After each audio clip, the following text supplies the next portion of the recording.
Alors j'ai pris un petit texte du Maharal de Prague. D'ailleurs, plus on étudie le Maharal cette année, mieux c'est. Et je vous donne un peu le contexte. Ensuite, on parlera en particulier de ce qui est dit à propos de Haman à Racha. Le contexte est le suivant, c'est que le Maharal veut expliquer quelque chose de très paradoxal dans la Torah à propos d'une situation où deux personnes viennent témoigner contre quelqu'un qui est innocent et leur témoignage peut amener à ce que la personne innocente soit condamnée à mort. Ça s'appelle, dans la Torah, il porte un nom, ces témoins, Edim Zomemim. Edim Zomemim.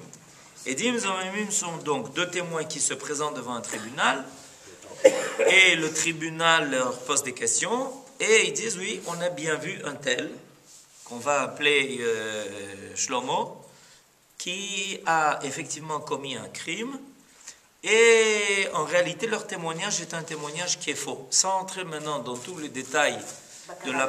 Pardon? Bechavana. Oui, Bechavana. Sans rentrer dans pour quelle raison ils font ça, dans la Bible, il y a un épisode comme ça qui est raconté. C'est l'épisode qui s'appelle l'épisode de Navot à Israéli. Navot à Israéli, ça s'appelle Kerem Navot, c'est-à-dire la vigne de Navot, qui a été condamnée malheureusement, alors qu'il n'avait rien fait, il était complètement innocent, pour que le roi Achav puisse se saisir de sa vigne.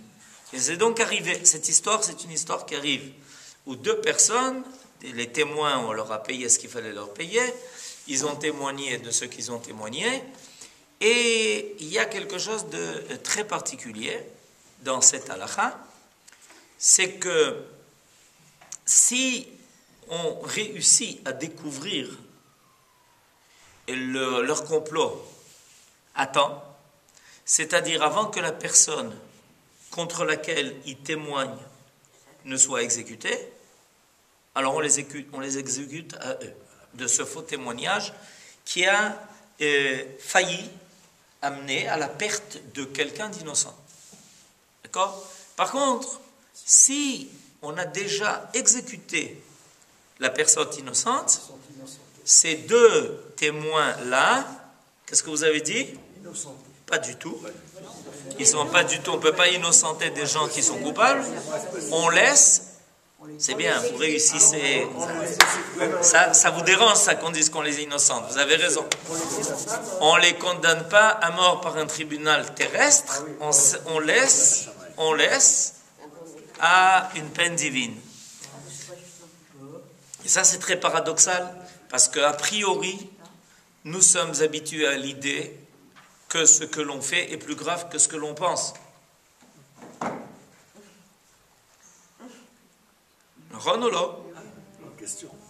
C'est une grande question.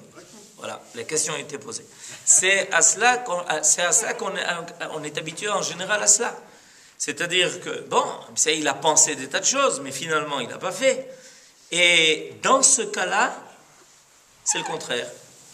Il est beaucoup plus grave au niveau de ces témoins, de ce à quoi ils ont pensé.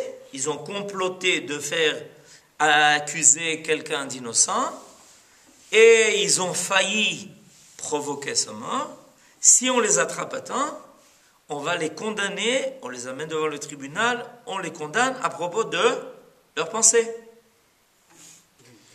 Et de là, le Maharal va nous donner un enseignement extrêmement profond qui concerne la pensée de l'homme en général. C'est une étude qui est très importante, je vais expliquer pourquoi, pour plusieurs raisons. D'abord, parce que on a l'habitude, quand on parle de la Torah et des mitzvot, de parler d'une science des actes. Ça s'appelle l'autopratique. Non. L'autopraxie. L'autopraxie. Orthopraxie, c'est ça. Orthopraxie, voilà. Ça, on a réussi à trouver le mot. Orthopraxie, ça veut dire les actes qui doivent être comme il faut, droit. Orthopraxie. C'est comme ça qu'on a l'habitude de définir la Torah.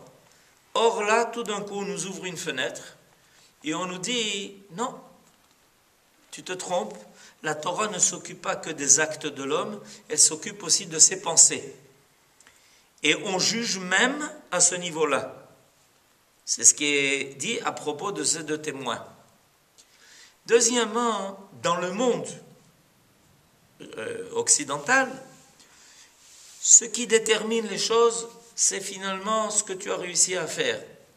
Dans un langage courant, ça s'appelle tachles. Ça veut dire ce à quoi tu as pensé, les idées qui t'en sont venues, qu'est-ce que tu as préparé, etc. Ça, c'est ton affaire à toi. L'essentiel, c'est que dehors, tu ne nous déranges pas avec des actes qui ne conviennent pas à la société. Mais ce que tu peux penser entre toi, quand tu es tout seul chez toi, enfermé dans ta maison, tu peux avoir toutes les pensées que tu veux, réfléchir à tout ce que tu veux, avoir les idées les plus saugrenues, et sot et grenu aussi, les deux à la fois, ça c'est ton problème. Or ici, la Torah nous fait rentrer dans un autre domaine, qui est le domaine précisément de la vérification des pensées de l'homme. Et comment on va arriver de cela à Purim, vous allez tout de suite vous en rendre compte. Oui, David. Alors, sur le principe, ça me gêne beaucoup, parce qu'il Bien a sûr. pensé uniquement sans qu'il y ait eu un commencement d'exécution. Ça veut dire qu'une personne qui pense chez elle, comme vous avez dit chez lui, Ouais. il y a une responsabilité. Oui, mais il ne faut Même pas s'il y a oublier. des conséquences au niveau de... Bédach, on est bidiouk arrivé au domaine de la responsabilité des pensées de l'homme. Et je voudrais quand même faire une petite remarque. C'est que ces témoins, ils ont quand même fait quelque chose. Ils se sont présentés devant le tribunal. Ils ont quand même témoigné en bonne et due forme. Ils n'ont pas seulement... Mais c'est quand même... On peut dire dans les faits, ils n'ont rien fait. Rien ne s'est encore passé. Ils ont témoigné quand même. Ils ont témoigné, mais rien ne s'est encore passé. Ils ont généré quelque chose. Dans le droit latin, romain, monsieur l'avocat, dans le droit romain, quand rien ne s'est passé, Tant qu'il n'y a pas de commencement d'exécution, c'est bien ce qu'on pensait. il ne se passe rien. C'est bien ça. Ça fait... L'intention vaut l'action. Pardon? L'intention vaut C'est l'action. autre chose. Maintenant, c'est autre chose. Là, c'est Top. l'illustration de- Ok. Alors maintenant, c'est ce qu'on va étudier aujourd'hui. Et vous allez voir comment ça va se lier à Purim, c'est très intéressant. Ok. On peut faire ce parallèle avec le monde de la tchouva. Il y a la pensée, le témoignage comme le bidouille qui est aussi la parole. Et dans le judaïsme, c'est considéré comme une tchouva changée. C'est changer l'acte aussi. Bêtard. Le Ramchal dit que Akadosh Baruch Hu a prouvé sa miséricorde dans le phénomène de la tchouva par 3 paramètres. Premier paramètre, une personne qui a fauté et a, comment dirais-je, passé outre à l'ordre divin, aurait dû être punie tout de suite. Tout de suite. Je t'ai pas donné la vie, et je ne suis pas en train de te faire vivre pour que tu fasses quelque chose contre ma propre volonté. Premier paramètre de la tchouva, on te laisse le temps. Le Ramak aussi. On te laisse le temps. Dans Ce le que- Torah, le Ramak, c'est exactement ce qu'il dit. C'est ce que dit Nahon, les Shosh Midot. C'est ce que le Ramchal dit. Premièrement, on te laisse le temps. Deuxièmement, une personne qui outrepasse la volonté divine aurait dû être punie À la Macom. non seulement à la Makom, ça c'est la première chose, mais la deuxième chose de la façon la plus rigoureuse. Pourquoi? Parce que chaque fois que tu fais le contraire de ce que Dieu a voulu, ça veut dire que tu te conduis comme s'il était chas v'shalom pas là. C'est ça que ça veut dire. Si Akadosh Baruch Hu te réclame de toi quelque chose et que tu te comportes comme s'il n'était pas là, tu te permets de faire contre sa volonté. Donc tu devrais être puni de façon plus rigoureuse. Le deuxième paramètre de la tchouva, c'est qu'Akadosh Baruch Hu dit non. Rahamim. Le troisième paramètre de la tchouva, c'est ce qu'a dit David. C'est que il y a des actes qui sont irréparables. Malasot. Vous voulez des exemples d'actes qui sont irréparables? Ça ne manque pas. Même les actes qu'on croit réparables, il y a une partie qui est irréparable. Je vous donne un exemple. Quelqu'un a volé. C'est réparable. Il n'a qu'à rendre le vol. Mais est-ce qu'il peut rendre le tsar qu'il a provoqué? Pendant un certain temps, la personne se lève le matin, elle trouve sa maison cambriolée. Il n'y a plus rien. Les bijoux, c'est Kohev. C'est Nora. Peut-être que pendant une semaine, il n'a pas de quoi manger. Ce tsahar, quand le voleur décide de faire tchouva et il rend, c'est pour ça que quand on rend un vol, il faut aussi demander slicha. Pourquoi? Pour les taken, la partie qui n'est pas matérielle, qui est le tsar, la ogmat nefesh. Ça s'appelle ogmat nefesh. Bon, alors on reprend maintenant l'étude du Maharal. Le Maharal, en réalité, va maintenant nous expliquer quelque chose de très intéressant à propos de Haman. Il est marqué dans la Megillat Esther, c'est l'avant-dernière ligne de cette page. C'est facile à trouver. L'avant-dernière ligne de cette page. Yashuv Machshevet Haman al Rosho Asher Hashav Le'abed et Yehudim. Traduction. La pensée, l'idée que Haman a eue de supprimer tous les Juifs reviendra sur sa propre tête. Yashuv Machshevet Haman al Rosho Asher Hashav Le'abed et Yehudim. D'accord? Ok? C'est-à-dire que dans la Megillat Esther nous révèle quelque chose de phénoménal. Haman, il se met à l'œuvre. Il se prend en sérieux. Il construit une potence de 50 amot de hauteur, 25 mètres. 25 mètres, c'est pas petit. Et il décide là-bas de Chas Veshalom, y faire pendre Mordechai, pour que tout le monde le voit. D'accord? Et on voit dans la Megillat Esther que finalement c'est ce qui arrive à Haman. Qui est-ce qui a préparé la pendaison de Haman? Haman. Qu'est-ce qu'on s'aperçoit? On s'aperçoit que la pensée de la personne va fonctionner contre lui-même. C'est ce que la Megillat Esther nous révèle.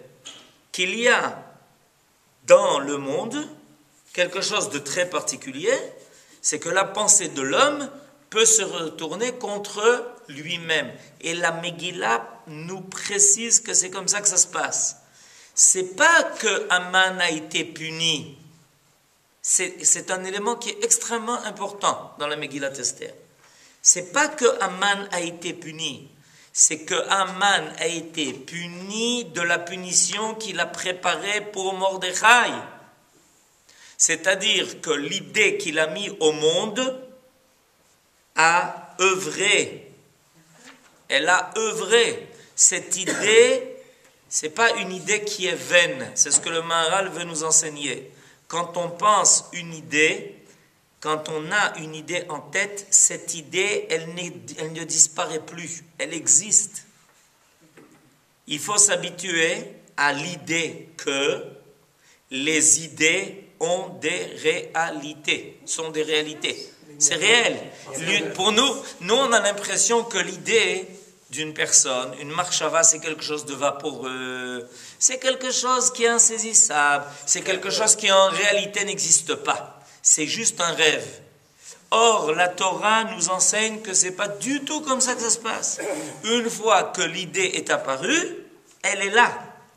Elle est présente et elle va œuvrer dans un sens comme dans un autre.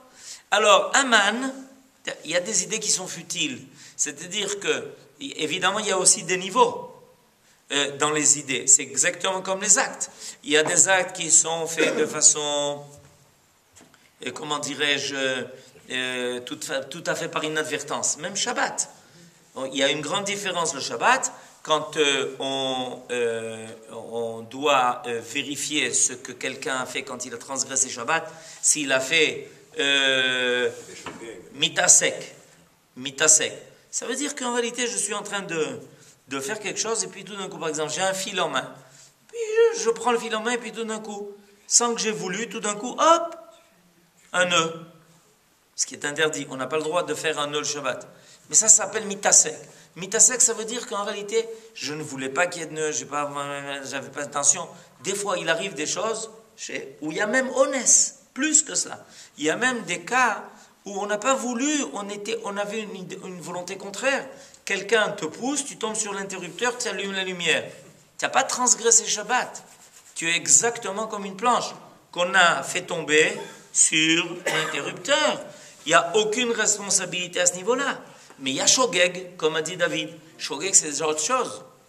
Shogeg, c'est que tu as voulu l'acte. Seulement, tu as oublié que c'était Shabbat, ou tu as oublié que cet acte, c'était un acte qui était interdit Shabbat. Mais tu l'as voulu. C'est pour ça que c'est beaucoup plus chamour déjà. Parce que ta volonté était déjà présente. Sans parler de Mézid. Et même dans Mézid, même quelque chose qui est volontaire, il y a plusieurs niveaux. Il y a celui qui est fait Mézid parce qu'il ne peut pas se retenir. Il a un trait, je ne sais pas quoi, il a à tout prix envie de circuler, et puis il n'y a pas de lumière, il dit je ne peux pas, moi je vais me casser la figure, il allume la lumière Shabbat. C'est-à-dire, ça c'est un Mézid. Il y a un autre Mézid qui dit, personne ne dira quoi faire dans la vie. Si j'ai envie d'allumer, j'allume la lumière Shabbat, et personne ne dira quoi faire. Ça c'est déjà un autre Mézid. Il y a Mézid Leachis, il y a plusieurs niveaux. Même au niveau des idées, ça se passe comme ça. Il y a des idées qui te traversent comme ça, mais j'aurais pas voulu avoir une telle idée. Mais il y a une idée qui arrive, tu dis, ah, elle me plaît cette idée. Elle s'installe, tu lui donnes corps, tu y penses, tu réfléchis, tu la travailles, tu travailles ton idée, etc. C'est autre chose. Il est évident que Haman, quand il a dressé cette potence, il a bien travaillé son idée. Pourquoi tu décides de faire une potence de 50 mama? Pour pendre quelqu'un, on a besoin d'une potence de 25 mètres. Il a d'autres intentions là-dedans. On voit que Haman, il travaille sa richoute. Il a travaillé cette idée de rat, il la travaille. Maintenant, vous comprenez très bien que quand des témoins qui s'appellent Edim Zomemim viennent témoigner devant le tribunal pour accuser quelqu'un de crime alors qu'il n'a pas commis, vous savez combien de temps ils ont travaillé pour préparer ce témoignage? Parce qu'ils attendent à ce qu'on leur pose des questions, ces gens-là. Ils vont dire, on va se présenter devant le tribunal, on va lui dire, Shlomo, il a tué. Ils vont leur dire, ah bon, alors on le tue. C'est pas comme ça que ça se passe. Ils ont préparé depuis des mois, ils préparent leur témoignage. Ils y réfléchissent, ils vont nous poser telle question, on va leur répondre comme ça. On l'a vu ici, on va vérifier que quand on dit qu'on l'a vu ici, on ne l'a pas vu autre part. Tout un travail qui se fait. C'est une idée qui est travaillée. Eh bien, plus l'idée est travaillée, plus l'idée est réelle. Elle est présente, elle est installée dans le monde. Et si c'est vrai au niveau des mauvaises idées, faisons leur calvachomer quand on a de bonnes intentions. Quand on a de bonnes idées, quand on pense à faire de bonnes choses, et qu'on y réfléchit, et des fois on n'arrive pas toujours à faire apparaître ces idées dans ces actes. Mais ça ne veut pas dire pour autant que la marshava qu'on a eue, c'est rien du tout, c'est faux. Hirur tchouva, c'est une tchouva. Quand on a une pensée de tchouva, la Gemara dit que c'est déjà considéré comme tchouva. Bien qu'on n'arrive pas toujours à faire aboutir la tchouva jusque dans des actes. Qu'est-ce Abraham? Est-ce que cette idée, cette marshava, doit s'exprimer par des mots, ou elle est simplement, voilà, je suis là, j'ai des idées. Vous parlez des témoins ou vous parlez de façon... Je ne l'ai pas dit, je dis tiens, je vais essayer d'ennuyer mon ami. Vous parlez des témoins ou vous parlez de façon générale? Non, de façon générale. Non, bêtard. Non, même sans la dire. Même sans la dire. même sans la dire, quand on étudie, on lit un livre et qu'on étudie, ça s'appelle étudier? Si on ne le prononce pas, non. Ça ne s'appelle pas étudier. C'est-à-dire, vous ne lisez jamais quelque chose sans le prononcer. Ben, vous êtes un grand sadique. Non, attendez, ça dépend de... C'est ce que je suis en train de dire. Le chol ou le... Mais même pas Chol Kodesh, je parle maintenant de Kodesh. Ça vous arrive jamais de lire un truc comme ça, le Shabbat, quand vous lisez un truc, vous lisez jamais et toujours vous prononcez? Non. Non. C'est clair. Tout le monde étudie sans prononcer. Et il y a des fois, c'est mieux, c'est nachon, vous avez raison, les chachamim disent qu'il est préférable de sortir de sa bouche ce que l'on étudie, etc. Mais on ne dira pas de quelqu'un qui ne fait que lire un livre qu'il n'étudie pas. Qu'est-ce qu'il a fait toute la journée? J'ai étudié. Oh, mais je t'ai enregistré, j'ai rien entendu. Tu n'as pas enregistré mes idées, tu as enregistré mes paroles, mais tu n'as pas enregistré mes idées. Alors c'est quoi ça? Alors c'est quoi le sachar? Tu reçois un sachar sur quoi? Si c'est pas quelque chose de réel, que quand tu lis la Torah et que tu formes des idées de Torah, parce que quand on lit la Torah, on forme des idées de Torah, c'est clair. Alors sur quoi tu reçois ta récompense? Où est le sachar? À propos de quoi? Tu as lu. Ma sachar? Baruch. Alors on va lire le dernier paragraphe là que vous avez sur votre gauche. Je vous ai un peu préparé à ce que le Maharal va dire. On va commencer tout de suite par le début de ce dernier paragraphe, en bas sur notre gauche. Ve'od teda le'avin. Divrei chachamim ha'amukim. Il faut que tu comprennes les choses profondes qu'enseignaient nos sages. Ve'em divrei emet. Il y a une vérité ici importante.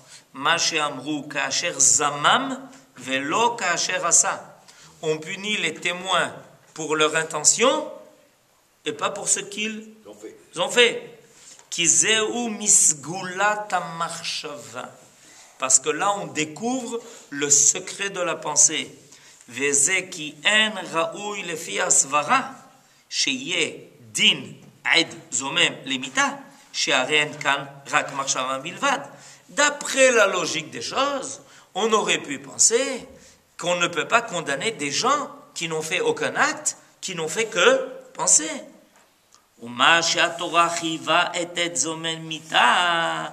Et pourtant, malgré cette logique, le fait que la Torah condamne le Edzomem à la mort, ou Bishvil, שראוי שתהיה המחשבה שהיה רוצה לעשות לאחיו נהפך אותה המחשבה עליו בעצמו. Parce qu'en réalité, quand quelqu'un a une si mauvaise pensée, une si mauvaise intention, qui est celle de supprimer son prochain, c'est normal que cette idée qui a été mise au monde finisse par trouver Réalisation. Une adresse. Preneur. Une adresse. Il faut qu'il y ait un preneur.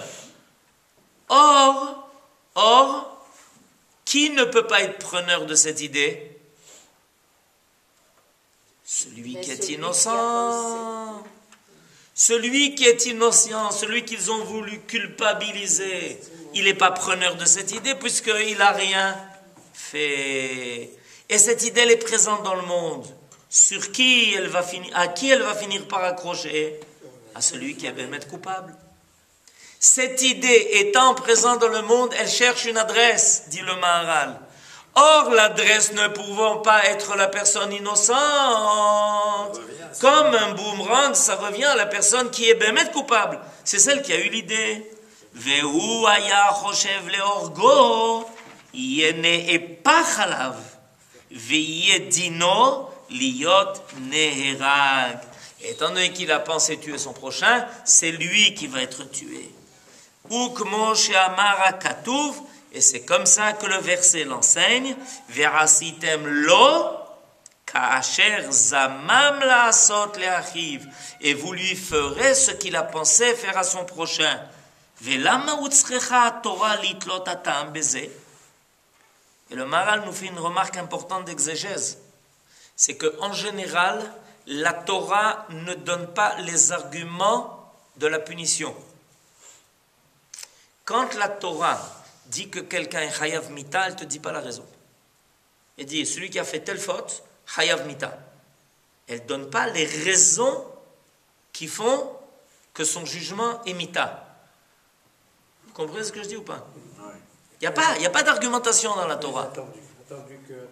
Mais étant donné que, chayav mita. Tout d'un coup, on arrive au Etzomem, surprise, la Torah décide de nous donner la raison pour laquelle le Etzomem il est condamné à mort. Makara. Peut-être c'est pas la raison. Peut-être ils vous disent la peine qu'il va avoir, c'est exactement ce qu'il voulait. J'ai pas besoin.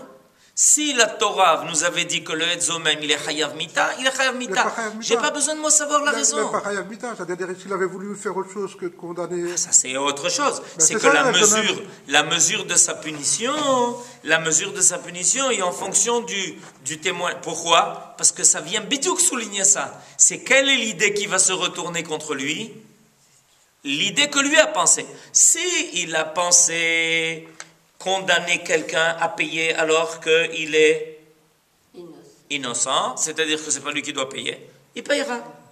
Et si quelqu'un a pensé faire tuer son prochain, il sera tué. C'est-à-dire c'est exactement la même idée qui revient. Ce que la Torah est en train de nous faire ressortir, c'est que la même idée, étant donné qu'elle ne peut pas s'accrocher à la personne qu'il est en train d'accuser parce qu'il est coupable, ça glisse sur lui et ça revient. אבל התורה אמרה שישוב המחשבה בראשו, אשר חשב לעשות, תהיה אותה המחשבה נהפך עליו. ומצינו בכל מקום. Et nous avons trouvé à chaque endroit qui ראוי לפי השכל, כי אשר חשב מחשבת אבן, que quand quelqu'un a eu une mauvaise pensée, cette même idée, finalement, va retomber sur la personne si c'est une idée qui est vaine. C'est une idée qui ne convenait pas à ce qui devait se faire. Alors il y a ici quelque chose d'extrêmement profond qui nous fait découvrir un des secrets dans la façon dont les choses se passent dans le monde. Parce que dans le monde, on voit que des choses dévoilées. Et des fois, on ne comprend pas. On se demande, ma carapo, ma zé. Tout d'un coup, on voit un man pendu. Tout le monde dit, mais c'est pas possible. Un man pendu, c'est Mordechai. On voulait voir Mordechai. Comment on peut comprendre? Je pense que c'est en fait le sujet de la prophétie des prophètes. Ça fait quand les prophètes, par leur grandeur, ils ont eu des grandes idées à très longue échéance. Et en fait, quand ces idées sont écrites dans le Tanakh, elles attendent d'être réalisées. On est réalisé. Et elles cherchent des gens qui vont réaliser ces idées. Des kelim qui vont être capables de l'iklot, de capter. Il faut capter. Comment on peut comprendre la phrase Rabot Machashavot Belevish et Yetzat Atona Itakum? Itakum al yadei hamachshavot. Rabot Machshavot Belevish. Nombreuses sont les pensées de l'homme. Ve'atzat Hashem itakum. Al yadei hamachshavot. Betach. Al yadei hamachshavot shebelevish. Atzat Hashem itakum. Akadosh Baruch Hu, il n'a pas besoin d'inventer des choses. C'est pour ça qu'il a besoin de faire des miracles. Parce qu'il se sert de tout ce qui est déjà en place. C'est une chokhma qui est particulière. On s'imagine que pour mener son monde, Akadosh Baruch Hu, il a besoin sans arrêt d'inventer des choses, de faire des miracles. Pas du tout. Il se sert de ce qui est en place et il mène son monde avec les choses que les hommes eux-mêmes mettent en place. Celui qui prépare une bombe atomique, elle risque de lui tomber sur la tête. Sans aucune allusion.